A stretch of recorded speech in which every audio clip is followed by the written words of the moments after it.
Debat publik yang digelar KPU DKI Jakarta dinilai memiliki pengaruh yang besar terhadap pemilih yang belum menentukan pilihan atau undecided voters pada Pilkada DKI 2017.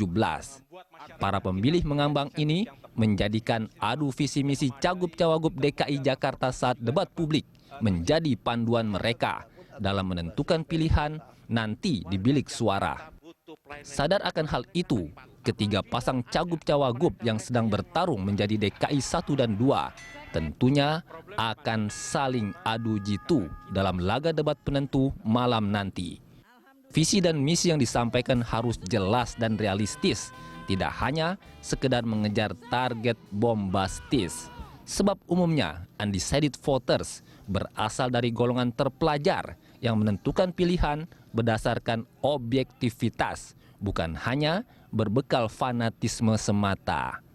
Mengangkat tema peningkatan kualitas masyarakat Jakarta, kependudukan, hingga kebijakan bagi disabilitas, debat publik terakhir tidak hanya akan saling adu jabaran visi misi ketiga pasang Cagup-Cawagup saja. Adu strategi diprediksi juga akan terjadi dalam melontarkan pertanyaan dan jawaban ke calon pesaing. Selain isi materi visi dan misi, para Cagup-Cawagup juga dipastikan akan adu terampil dalam gaya berkomunikasi. Tujuannya tentu saja mendapatkan simpatik dari para calon pemilih di Pilkada DKI. Pemirsa, debat publik dinilai memiliki pengaruh besar terhadap pemilih yang belum menentukan pilihan atau undecided voters.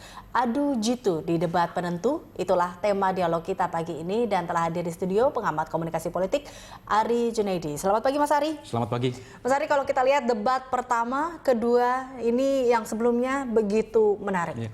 Banyak sekali perubahan antara yang pertama, ketiga pasangan ini tentunya di debat pertama dan kemudian di debat ketiga. Bahkan ada yang rebound di situ, mendapatkan angka yang begitu tinggi dari para voters di situ. Nah, Anda melihat kalau dari debat ketiga ini, seberapa pengaruhnya bagi undecided voters sebenarnya? Saya melihat bahwa debat ketiga ini akan menjadi penentuan atau the last battle gitu ya di antara ketiga pasang ini. Oleh karena itu debat ketiga ini menjadi penentu akhir gitu ya bagi para pemilih yang masih selama ini ragu-ragu atau mengambang untuk menentukan pilihannya pada tanggal 15 Februari. Dan saya melihat gitu ya bahwa tiga pasang calon ini pasti akan membenahi penampilan untuk penampilan terakhir yang sebaik-baiknya. Kalau dilihat Mas Ari, seberapa besar sih sebenarnya pengaruhnya debat ketiga ini, atau kita bisa mengatakan bahwa ini adalah final round bagi ketiga calon ini? Menurut saya sangat besar ya, karena di debat yang pertama itu kalau kita lihat angka elektabilitas dari beberapa lembaga survei yang kredibel itu menempatkan pasangan nomor 1 sebagai pemuncak klasemen sementara gitu ya. Tapi setelah debat pertama selesai itu mengalami fluktuasi dan mengarah kepada pasangan nomor 2 dan nomor 3. Belum lagi pada debat yang kedua, itu paslon nomor 2 menunjukkan penaikan elektabilitas yang luar biasa hingga menyentuh angka 40%. Oleh karena itu di debat ketiga ini tentu masing-masing calon akan berusaha gitu ya, membenahi penampilan maupun isi atau konten dari debat yang akan dilaksanakan malam nanti. Oke, terkait dengan isi atau konten, Mas Ari, ini apa sebenarnya yang ditunggu dari undecided voters ini? Apakah yang realistis, apa yang bombastis? Tentu pemilih sudah memiliki preferensi politik gitu ya untuk menentukan di saat-saat akhir pada pilihan yang paling tepat. Tentu pada hasil kerja nyata, bukan pada wacana atau gagasan-gagasan yang mengambang gitu ya. Pemilih itu perlu diberikan pilihan-pilihan yang nyata, bukan pada fakta-fakta yang kosong. Mohon maaf gitu ya. Kota terapung, kemudian menggeser bukan menggusur. Itu menjadi pertanyaan dari pemilih, apakah kenyataan itu bisa diwujudkan di lapangan.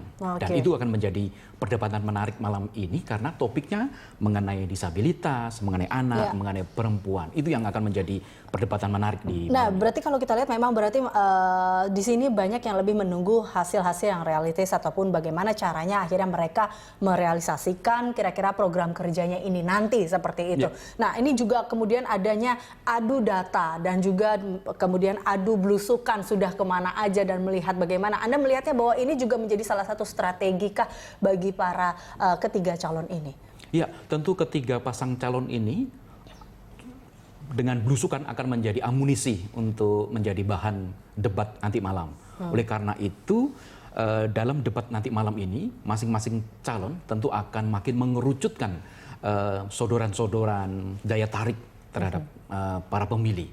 Dan kita ingat dari debat pertama, kedua, dan ketiga ini, undecided voters itu makin menurun, sehingga tingkat partisipasi pemilih itu akan mendekati harapan dari Kementerian Dalam Negeri ya, di angka 77,7%. Ya, oke. Nah, ini kalau kita lihat memang semua mata akan tertuju bagi warga Jakarta tentunya malam ini akan semua tertuju pada ketiga pasangan ini. Nah, Anda melihat bahwa apa yang harus diperhatikan dari ketiganya di sini? Apakah gaya bahasa mereka, retorika, atau secara apa? Kalau saya amati dari debat pertama, kedua, dan prediksi yang ketiga, tentu para calon akan mengurangi janji-janji atau bualan-bualan kosong. Tentu mereka akan lebih menukik konkret, gitu ya, lebih konkret. pada tujuan-tujuan yang konkret.